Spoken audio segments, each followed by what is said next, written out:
एकलव्य आदर्श विद्यालय रे वन महोत्सव।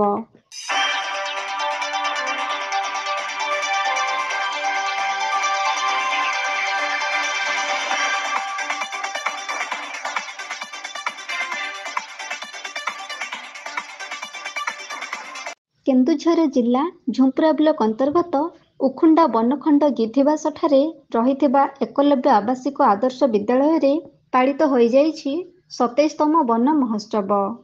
उखुंडा वनपालक तत्वावधान रे विद्यालय परिसर मध्य वन महोत्सव सप्ताह अवसर रे एक सभा कार्य आयोजित होइथिला। उक्त सभा कार्य रे मुख्य अतिथि भावे एसीएफ इंचार्ज अक्षय छतिया, सम्माननीय अतिथि भावे 15 number zone zila parishad Ramani Nayak, Bhuipur sarpanch Kshiramani Nayak, Ukhunda range forester Pradeep Kumar Barik, forest guard Sagarika Bej, Nishagadia वन सुरक्षा समिति सभापति दीपक कुमार नायक, गिधिबास ईएमआरएस अध्यक्ष पंचानन प्रधान, सांबादिक गजेंद्र माझी जोग देइथिले। जंगल और परिवेश उपरे गुरुत्वपूर्ण आलोचना सभा कार्य होइथिबा बेले जंगल सुरक्षा पाई समस्तंकर गुरुदायित्व रहिछि बोली अतिथि माने निज निज अभिभाषण रे प्रकाश करथिले। जंगल को सुरक्षित रखी नूतन जंगल सृष्टि करिबा एक जरूरी कर्तव्य।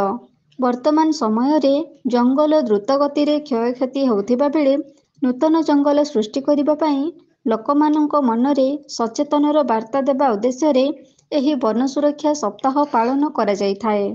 खोला स्थान रे गछ लगाई परिवेश को सुंदर करने सहित एक सुस्थ पृथ्वी गठन करिबारे सहायक हेबा आवश्यक।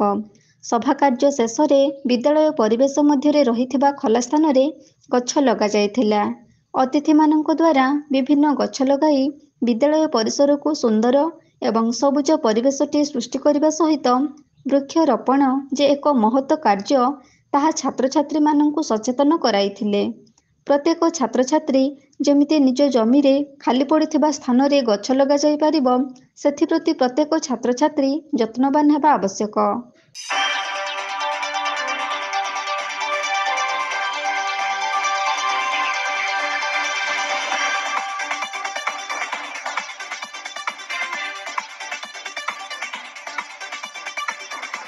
केन्दुझर चंपुआरू दीपक कुमार नायकों रिपोर्ट एबी न्यूज।